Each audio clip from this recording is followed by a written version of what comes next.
Oh, I didn't see you there. Hello, fellow obsessionists. It's me, Austin, again. In this episode, I'll be making a replica of probably one of the most famous tiara in the royal family, the Cambridge Lover's Knot Tiara, with a little bit of my own twist. The Lover's Knot Tiara was made in 1913 for Queen Mary. Actually, Queen Mary asked Garrard and company to make this tiara for her, and I think you're familiar with pictures of Princess Diana, Kate Middleton, the Duchess of Cambridge, and obviously Queen Elizabeth worn this crown on multiple occasions. Well, we'll get more into the history fact later on because I want to jump right into making this tiara. I will have to do some research online in order to accurately replicate the tiara. I have to wear my glasses because I don't have my contact lenses. The tiara is French in its neoclassical design. It has 19 oriental pearls suspended from lover's knot bows, hence the name Lover's Knot Tiara. Well, that's pretty much all of the description I can find on the internet about this tiara. I have no idea about its dimensions and sizes, but lucky for me, on Pinterest I came across this pin which features a sketch of another tiara similar to this Cambridge Lover's Knot. This sketch is life-saving because it's a flattened blueprint of the crown itself. I estimated the height of this tiara to be 6 cm. With those two factors, I can simply scale the sketch in AutoCAD and making it my own blueprint of the Lover's Knot Tiara. I color-coded the stones, so each color represents a size of stone. So with my color-coded blueprints, I can order the right number of stones with the right sizes.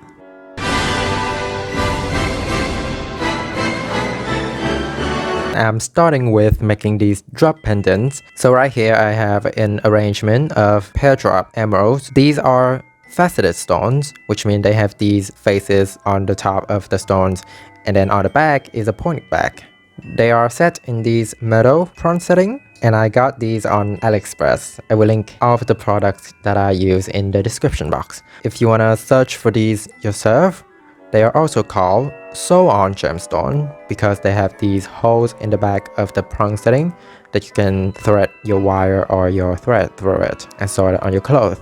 And to start making the pendant, first I use a pair of round nose pliers to lift the pawn on the bronze setting, take off the gemstone.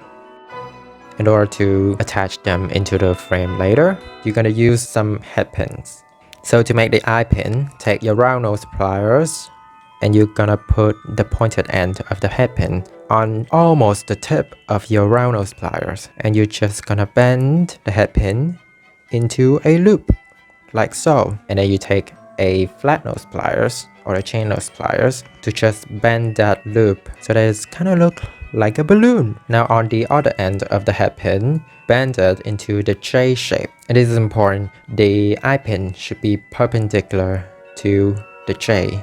Take some E6000 and squeeze it on the upper part, and then you're just gonna drop in the J flat onto the glue, leaving the eye pin hanging on the outside of the prong setting. And I just take some tools to press down the wire so that the J is perfectly flushed and flat with the surface of the prong setting. Usually it takes 2 minutes for the glue to set before you can put back your gemstone in place. And now you can bend back the prongs to hold the gemstones securely in place. I just use a pencil because I don't want to scratch the surface of this beautiful stone. By the way, the gemstone, they are made from glass, so it's had higher quality than plastic rhinestones.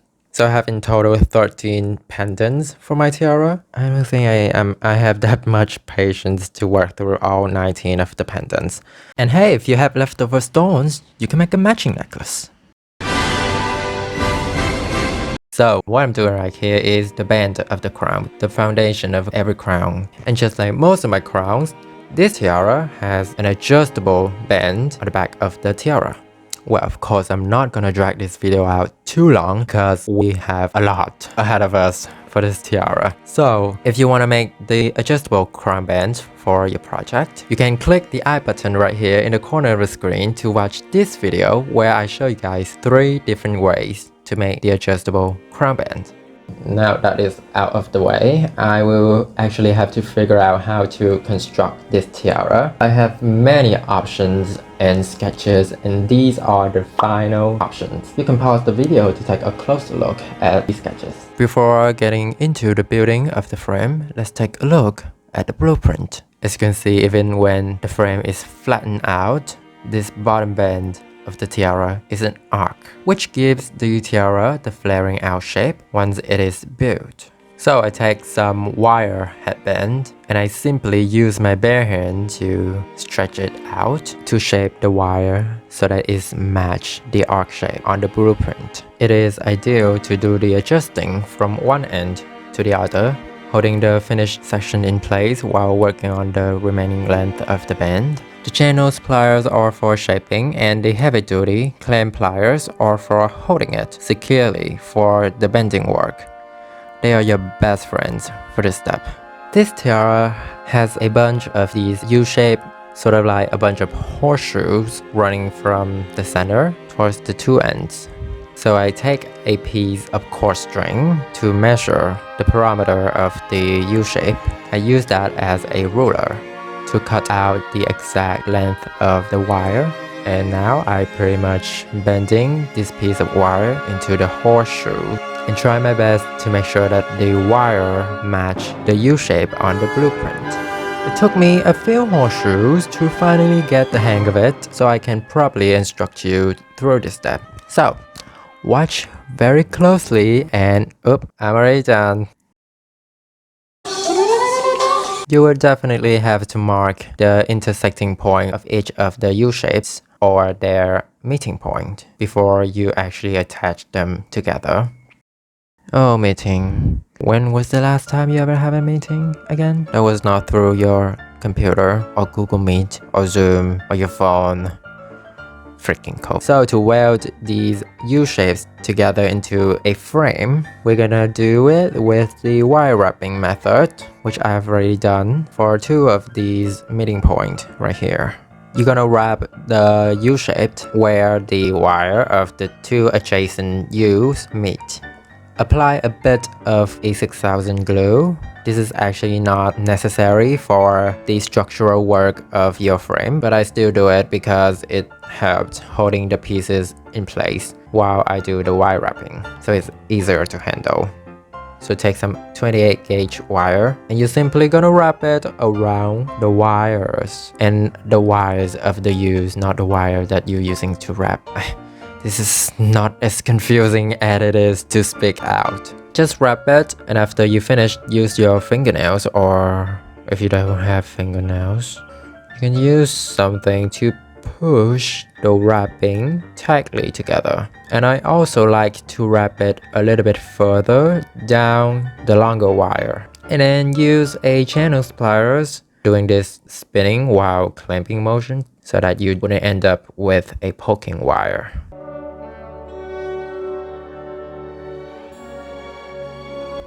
Now the wire wrapping can unravel, so in order to prevent that, I'm gonna seal it with some super glue, some liquid super glue, cyanoa acrylate. And this is a clever way to do it. You're gonna drop the glue onto a dish and make sure that you're not gonna use that dish for anything else, because trust me, you're not gonna get rid of the glue off of the dish. And then just take some wire or even some needles or a skewer and dip that into the puddle of glue, and then use the pin to apply the glue onto the wire wrap. It may look like you're not having any glue on the wire or on the needle or anything that you use to apply the glue, but trust me, it's there. It's there.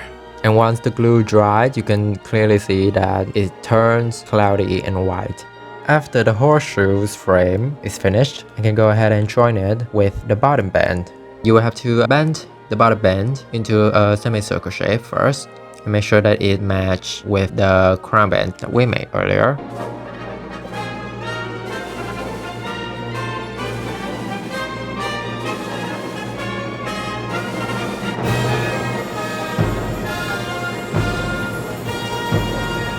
Oh, Gloriana! I couldn't believe how great this turned out the frame. And you can see that it has this flaring out shape that I told you earlier. Yep, this is on the right track, baby. I was born this way. With a little bit of adjustment, we are finished with the frame. So this lover's knot tiara, in between of the U's and the bottom band, is a brilliant diamond.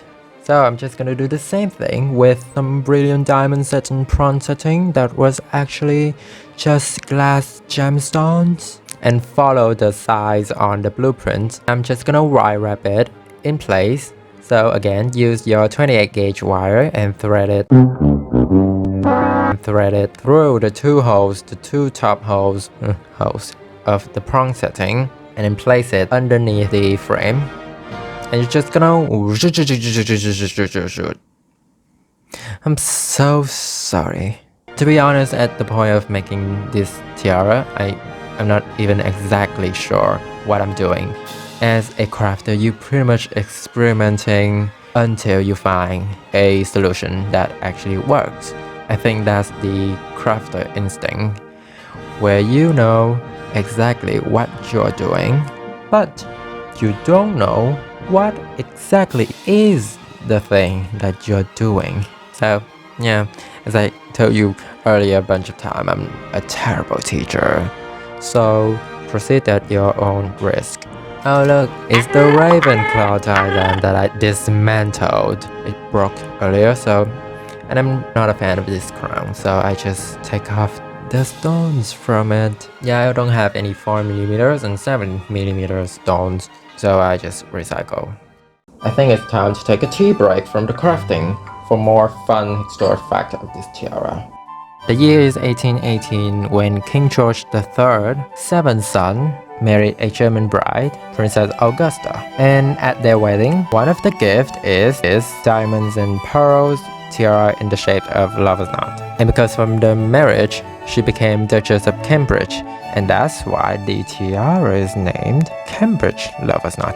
Her maternal granddaughter, Mary, who later became Queen Mary of the United Kingdom, admired this tiara greatly. But since she couldn't buy or inherit the original, she did what I'm doing right now, which is making a copy out of it. And the interesting thing here is that she, in order to make this copy, she sacrificed one of her own tiara to be dismantled, broken apart, and the diamonds and pearls left from that dismantled tiara were commissioned to Garrard and Company to be made into this new lover's knot tiara. After Queen Mary died in 1953, the tiara is passed down to her granddaughter, the Queen. And then 3 decades later, this tiara is given to the Queen's new daughter-in-law, you guessed it, Princess Diana of Wales, 1981. And then after Diana and Prince Charles divorced in 1996, she had to return her title of Princess of Wales, and along with that, the tiara.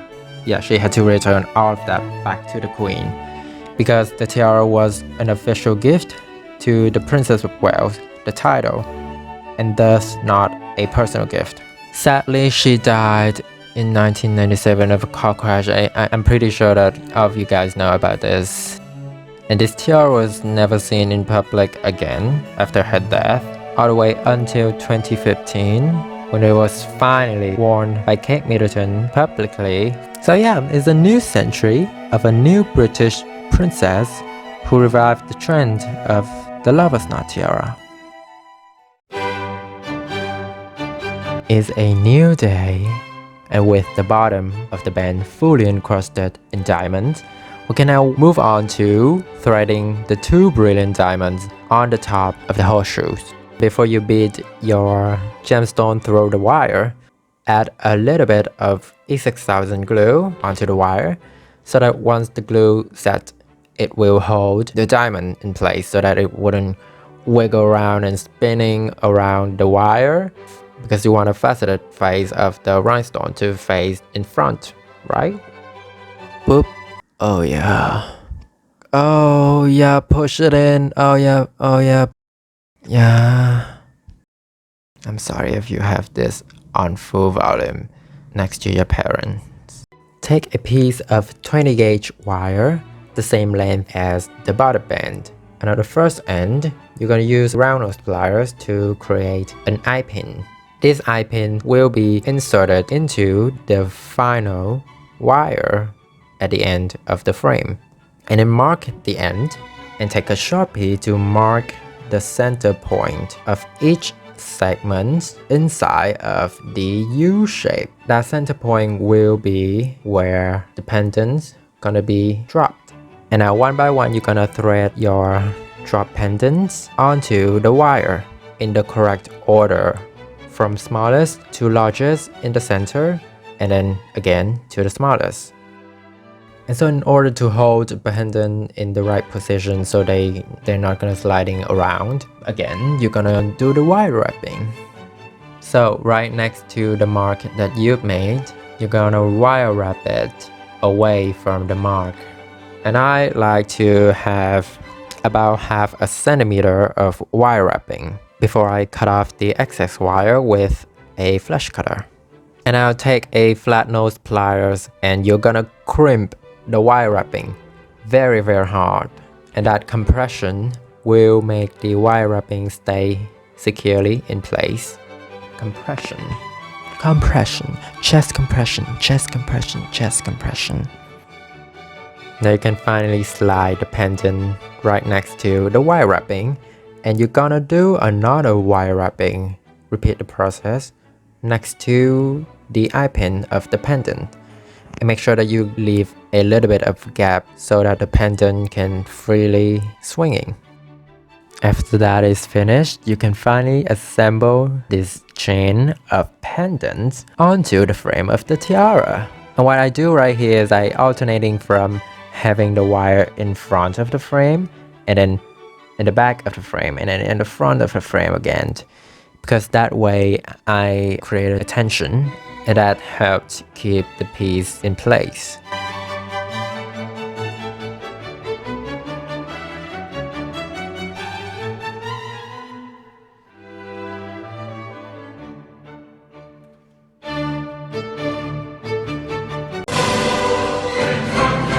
Now to make the lover's knot of the tiara. To me, this lover's knot looks like a heart with mustache. And that's exactly what I'm gonna do. So I recycled some of my leftover filigree from the past crown project. And because they have these heart shape inside of them, I just cut them out. And it's quite a convenient coincidence for me that the filigree has a variety of heart sizes from big to small, which match with what I need. Alright, just dab some glue on, stick the stones on. Okay, we are running out of time. It's getting a little bit long. So let's do some speed run, okay?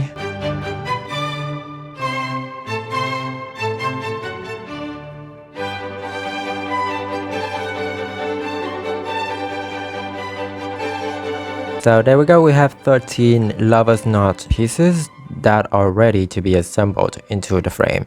And as you can see, we have a piece in the middle that's missing. That's the biggest piece because I already put it into the tiara. Now, trying to find a way to put the pieces into the frame is the biggest puzzle of this project because of course I can't just glue them. The glue wouldn't be strong enough because the contact point is very small and it's definitely gonna break off. After hours of experimenting, I finally found the perfect solution. And so I take a 20 gauge wire and I measure it to be the length between one spike to the next.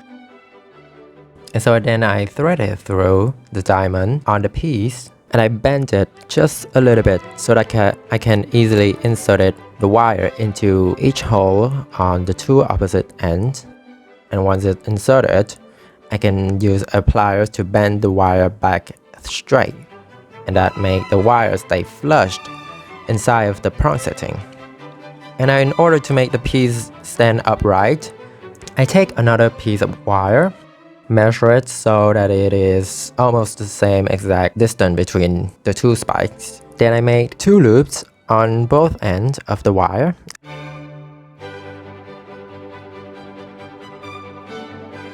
And I inserted into the frame, like so.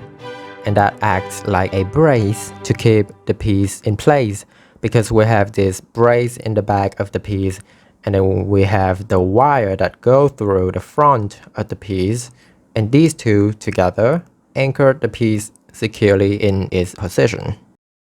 Oh yeah, it's just like braces, you know, the thing that you paid a ton for to have the orthodontist put on your teeth. And that's such a great analogy, by the way. Of course, I'm aware that I'm complimenting myself, but look at this thing. Look, it's just like teeth braces.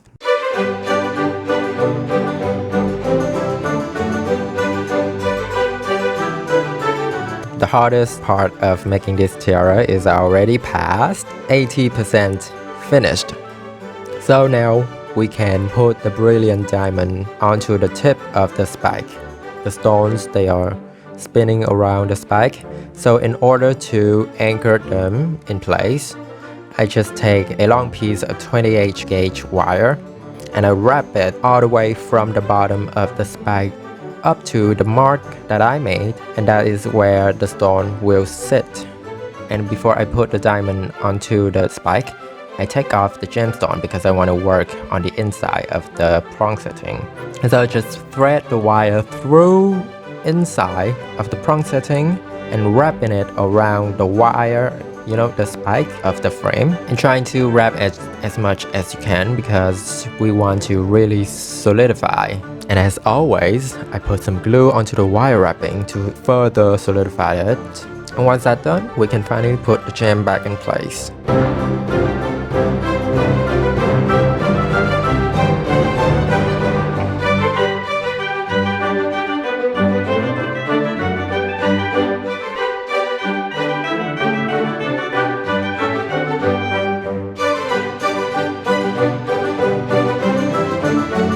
I'm so tired, so I'll call it a day and I'll see you in the next day. Now we only have one more hurdle to go through before we can call it a tiara. So the situation we have right here is a lot of bare wire. Yeah, it's an ugly bare wire situation right here that we have to deal with. So to cover them, I just use the rhinestone chain. And I cut it up into multiple pieces of 1 rhinestones or 2 or 3 as I needed in order to cover the wire. And I just simply glue them on.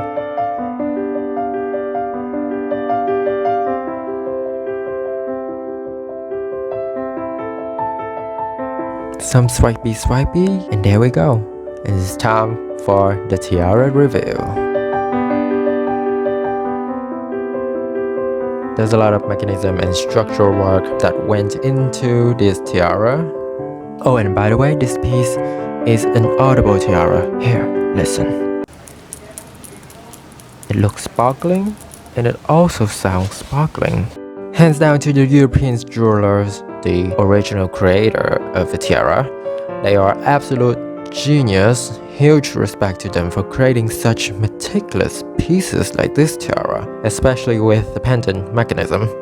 You know, a lot of royal tiaras and jewelries from the late 19th to the early 20th century, they all have and feature some sort of delicate and unique mechanism to them, which tells a lot about the craftsmanship and the creativeness of jewelers back in that period. Thank you for watching. And if you fancy this video, make sure that you click like and subscribe.